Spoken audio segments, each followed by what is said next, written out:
Namanya Jessic, seorang pengusaha muda yang mempunyai agensi yang baru dibangunnya. Karena itu, dia kemana-mana membawa artisnya hanya dengan sebuah mobil. Tiba-tiba ia mendapatkan kabar dari rumah sakit kalau salah satu karyawannya baru saja meninggal dunia. Namanya Jiong. Dia pun langsung bergegas ke rumah sakit untuk mengurus administrasi Jiong. Di sana dia tampak kesal karena nyatanya Jiong meninggalkan banyak hutang kepadanya dan dia tidak punya aset apapun. Teringat kalau Jiong mempunyai anak, dia pun langsung pergi ke rumahnya. Kedatangannya tidak lain mencari barang berharga untuk dia bawa. Namun sayangnya nihil. Tiba-tiba datang seorang anak kecil. Namanya Yeonhee. Dia hanya meraba lalu mengambil roti di atas meja. Tak lama dia pun kembali bersembunyi sambil memakan roti itu. Jessic tampak heran karena anak itu tidak terkejut kalau ada orang asing di rumahnya. Jessic kemudian mendekat dan menanyakan di mana ibunya menyembunyikan barang berharganya. Namun anak itu tidak bereaksi. Dengan tenang, ia memakan rotinya. Jessic mulai merasa ada yang salah dengan anak itu. Ia akhirnya berinisiatif menelepon suaminya Jiong. Namun, dia menjelaskan kepada Jessic kalau dia sudah lama berpisah dengan Jiong. Ia pun kemudian menanyakan tentang masalah anaknya. Dengan tegas, ia menjelaskan kalau dia sudah tidak ada lagi urusan dengan anak itu. Dan hal itu tentu saja membuat Jessic bingung dengan apa yang sudah terjadi kepada keluarga Jiong. Sambil merokok, ia pun beristirahat sejenak. Yeonhee yang akhirnya mengetahui ada seseorang di rumahnya, ia pun mendekat dan meraba wajah Jessic. Ia mulai sadar kalau orang itu bukan ibunya. Ia pun menghindar sambil menjerit ketakutan. Tak lama pemilik rumah datang dan mencari Jiong. Kedatangannya yaitu untuk menagih uang sewa rumah yang ternyata sangat mahal. Pemilik rumah marah-marah karena Jiong sangat susah ditemui. Akhirnya Jessic pun menceritakan yang sebenarnya terjadi, kalau Jiong sudah meninggal. Seketika membuat pemilik rumah terdiam. Di sana pemilik rumah lalu meminta Jessic untuk mengurus Yeonhee. Jessic tentu saja menolak karena dia harus bekerja. Dia berencana membawa Yeonhee ke rumah neneknya di desa. Namun setelah pemilik rumah pergi, ia kembali menggeledah rumah. Ia masih berharap mendapatkan barang berharga. Namun hasilnya tetap nihil.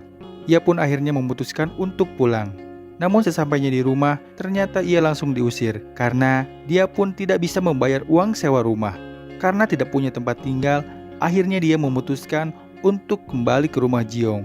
Kembalinya ke sana, ia berpura-pura menjadi ayahnya Yeonhee agar bisa mendapatkan asuransi kematian Jiong. Dia pun akhirnya berusaha untuk mengurus Yeonhee, lalu memberinya makan. Namun ketika diberi makan, sepertinya Yeonhee tidak tertarik dan dia lebih memilih roti yang biasa ia makan. Entah apa yang dipikirkan Jessic, dia malah membuang semua rotinya. Dan hal itu membuat Yeonhee mengamuk.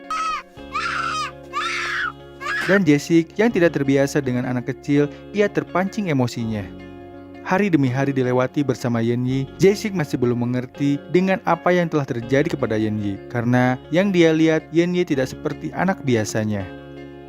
Saat sedang santai, tiba-tiba pemilik rumah datang. Dia berencana menjual rumah itu karena nyatanya rumah itu tidak terurus dan semakin bau. Pemilik rumah kembali marah karena terlihat kondisi Yeonhee yang kotor karena tidak pernah dimandikan. Jessic kemudian mencoba memandikan Yeonhee. Terlihat Jessic yang kebingungan saat akan memandikannya. Wanita lain kemudian memperhatikan mereka dan akhirnya mereka mengetahui kalau Yeonhee tidak bisa melihat dan mendengar serta bicara. Pemilik rumah akhirnya membantu memandikan Yeonhee. Keesokan harinya, Jessic membawa Yeonhee ke tempat terapi anak. Namun sayangnya, ternyata di tempat itu tidak menyediakan terapi untuk semua masalah itu. Dan akhirnya, Jessic sendiri memutuskan untuk mengajari Yeonhee. Hal pertama yang dilakukan Jessic adalah mengajarkan Yeonhee mengenali huruf agar bisa membaca.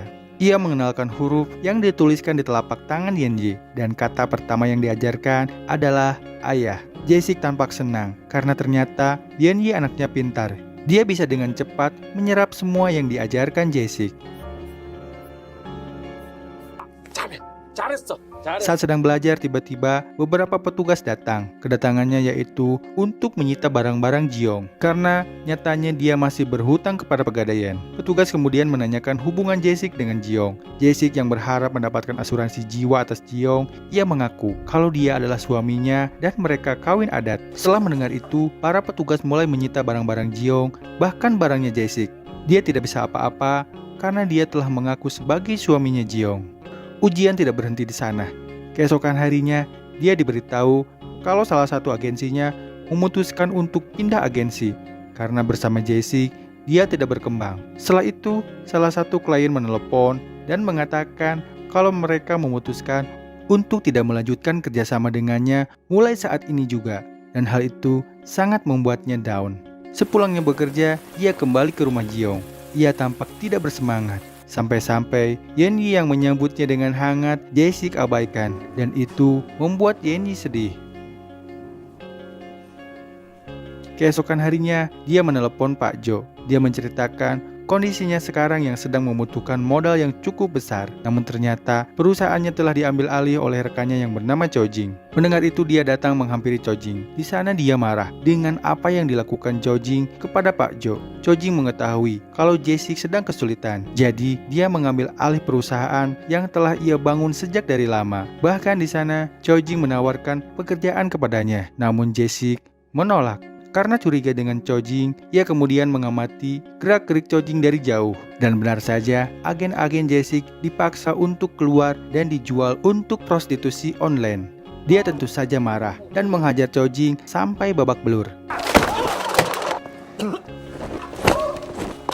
Namun mantan karyawan yang ia bela justru memilih untuk ikut dengan Cho Jing. Dia tidak punya pilihan lain, bahkan mengusir Jae-sik.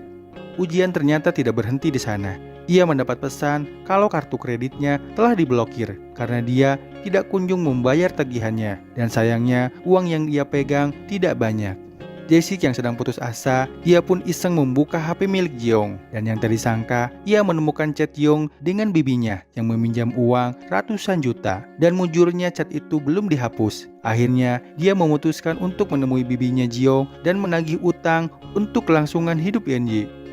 Ia pun langsung pergi bersama Yeonhye ke alamat yang ada di HP Jiong.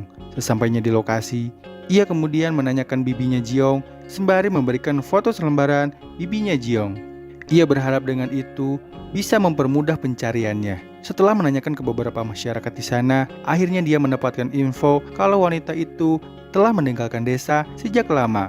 Ia pun kemudian kembali ke mobilnya. Namun ternyata Yeonhye tidak ada di sana. Ia pun segera mencari Yeonhye yang ternyata tidak jauh dari sana. Ia sedang bermain bersama anjing dan pemiliknya. Mereka pun ditawari makan. Jae-sik yang kelaparan langsung menyantap makanan itu. Namun yang tadi sangka, makanan itu ternyata tidak gratis. Orang itu kemudian menyuruh Jae-sik untuk membantunya di ladang. Tak hanya itu, Jae-sik pun diminta untuk membetulkan atap rumah mereka. Jae-sik kemudian diberi beberapa makanan dan telur. Sebagai upah, dia telah membantu mereka. Dia pun disuruh datang kembali untuk membantu mereka. Jae-sik tampak kesal karena upahnya tidak sebanding dengan apa yang telah ia kerjakan. Ia pun istirahat sejenak. Yeonhye terlihat memakan makanan yang diberikan oleh pemilik ladang, lalu memberikannya kepada Jae-sik. Namun Jae-sik merasa kalau itu adalah hal yang menjijikan. Ia langsung menghindar dari Yeonhye. Yeonhye pun tampak sedih. Pagi-pagi sekali sebelum pemilik ladang bangun, mereka bergegas pergi. Saat di perjalanan, mereka sangat kehausan. Namun di perjalanan, mereka tidak menemukan satu toko pun. Akhirnya Jae-sik menemukan kebun semangka. Karena terpaksa, ia pun mencurinya. Jae-sik merasa kalau di sekitar mereka tidak ada orang yang melihatnya. Jadi dengan leluasa, ia pun mencoba semangkanya di ladang sebelum diambil ke mobil. Namun ternyata mobil mereka tepat berada di depan CCTV pengawasan. Jae-sik yang tidak menyadari itu membawa Yeonhye dan memakan semangka di pinggir sungai. Dan tidak lama, pemilik semangka yang bernama Yeonjo datang. Jae-sik kemudian mengakui perbuatannya. Mereka kehausan dan tidak menemukan satu toko pun selama di perjalanan. Jadi, dia terpaksa mencuri semangka. Untuk menebus kesalahannya, dia bersedia bekerja di ladang semangka. Namun karena dia tidak terbiasa dengan pekerjaan berat, di sana dia justru menumpahkan beberapa semangka yang mengakibatkan beberapa semangka hancur. Jae-sik yang kecapean, ia istirahat sejenak. Yeonhye kemudian menghampirinya. Dia bermaksud mengajak Jae-sik main. Namun karena kecapean, dia menolak. Melihat Yeonhye yang cemberut, Ia pun akhirnya mengajak Yenny bermain, meskipun kondisinya lagi hujan. Namun ternyata Yenny terlihat senang. Mereka pun menikmati kebersamaan itu dengan bahagia.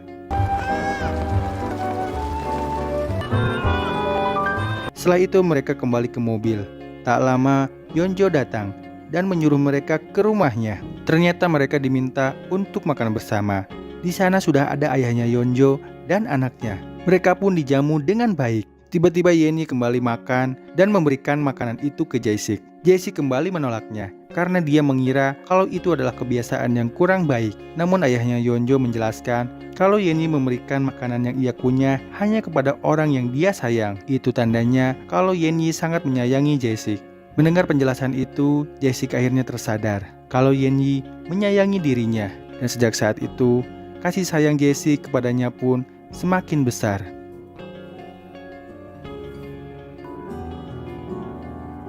Keesokan harinya Jae-sik tidak sengaja melihat ayahnya Yeonjo menyembunyikan sesuatu. Dia begitu canggung saat melihat Jae-sik. Ia pun lalu pergi. Jae-sik pun yang penasaran berniat melihatnya. Namun tak lama Yeonjo datang. Di sana Jae-sik langsung menanyakan lowongan pekerjaan di ladangnya. Kebetulan sekali kalau Yeonjo sedang memerlukan pekerja tambahan. Dan alhamdulillahnya gajinya pun cukup besar. Ia pun akhirnya diberikan tempat tinggal di sana. Di sore hari mereka merekam semua kegiatan di ladang, tentu saja bersama Yenny. Hal itu dilakukan untuk diupload di YouTube, berharap bisa mendapatkan penghasilan yang lebih. Namun ternyata hal itu berdampak buruk, karena akhirnya Chojing mengetahui keberadaan mereka lewat YouTube. Chojing kemudian datang, tujuannya yaitu untuk balas dendam. Dan Jae-sik pun dihajar sampai babak belur. Ia pun kemudian ditagih hutang, karena belum ada uang. Chojing akhirnya menyita mobil Jae-sik. Dia pun mengatakan agar Jae-sik membayar minggu depan. Setelah itu, mereka pun pergi. Jae-sik kembali pulang sambil menahan rasa sakit. Ia pun kemudian teringat dengan benda yang disembunyikan ayahnya Yeonjo. Dan yang tadi sangka, benda yang disembunyikan itu adalah uang. Namun tak lama, Yeonjo datang dan menanyakan apa yang sedang Jae-sik lakukan di sana. Namun tujuan Yeonjo bukan itu, karena dia menyadari kalau ayahnya dan Yenny menghilang. Di sana Yeonjo menjelaskan kalau ayahnya mengidap demensia. Demensia adalah penyakit yang menyebabkan penurunan daya ingat dan cara berpikir. Mereka pun langsung mencarinya. Mereka takut kalau ayahnya pergi jauh bersama Yenny. Lama mencari, akhirnya mereka pun menemukan Yenny dan ayahnya yang sedang istirahat di tepi ladang. Yeonjo menghampiri ayahnya. Dia begitu khawatir. Berbeda dengan Jae-sik yang melihat dari kejauhan, ia tersadar kalau rasa sayangnya kepada Yenny sudah sangat besar. Ia tidak mau kalau sampai kehilangan anak itu. Pada malam harinya, saat sedang istirahat, Yenny tersadar kalau telah terjadi sesuatu kepada wajah Jae-sik.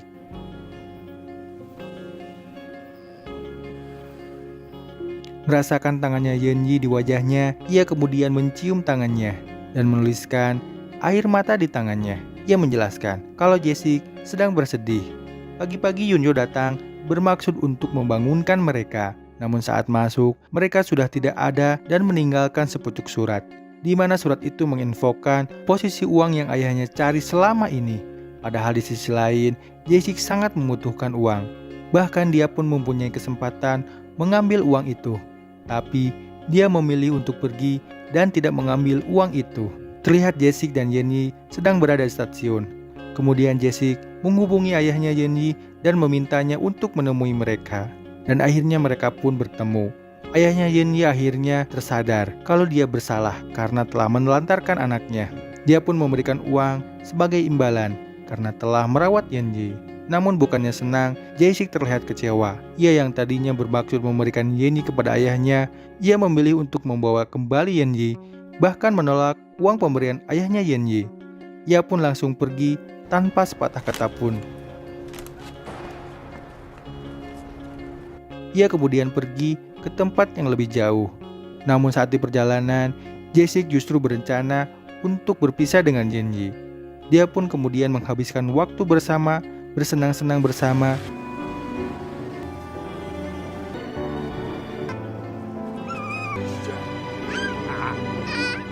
Setelah itu ia akhirnya membawa Yenny ke tempat penampungan anak.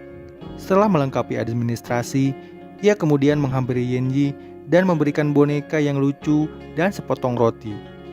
Dia begitu sedih dengan keadaan ini. Ia mengatakan kalau Yenji lebih baik tinggal di tempat ini dibanding tinggal bersamaku. Namun sayangnya Yenji tidak bisa mendengar dan mengetahui kalau Jesik akan meninggalkannya. Ia hanya menikmati roti pemberian Jesik. Tak lama Yenji mulai sadar kalau Jesik sudah tidak ada di sampingnya. Ia pun membuang roti dan perlahan mencari keberadaan Jesik. Sayangnya ia harus terhenti karena pintunya tidak bisa dibuka olehnya. Ia tersadar kalau Jesik telah meninggalkannya. Di sana akhirnya dia pun menangis. Dia begitu histeris. Dia seolah meminta tolong agar bisa mengejar Jesik. Namun yang tak disangka, Jesik ternyata kembali dan dia tepat berada di depan Yenji yang sedang menangis. Ia pun menyadari kalau dia tidak bisa jauh dari Yenji dan meninggalkannya. Ia kemudian membuka pintu itu dan memeluknya. Namun Yenji terlihat ketakutan. Ia pun kemudian menulis air mata di tangannya Jesik.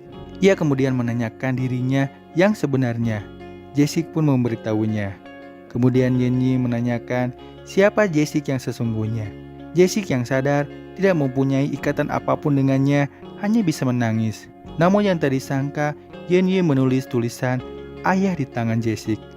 Seketika rasa sedih dan kecewa pun hilang, dan mereka pun saling memeluk dengan cinta yang damai. Dan film pun tamat.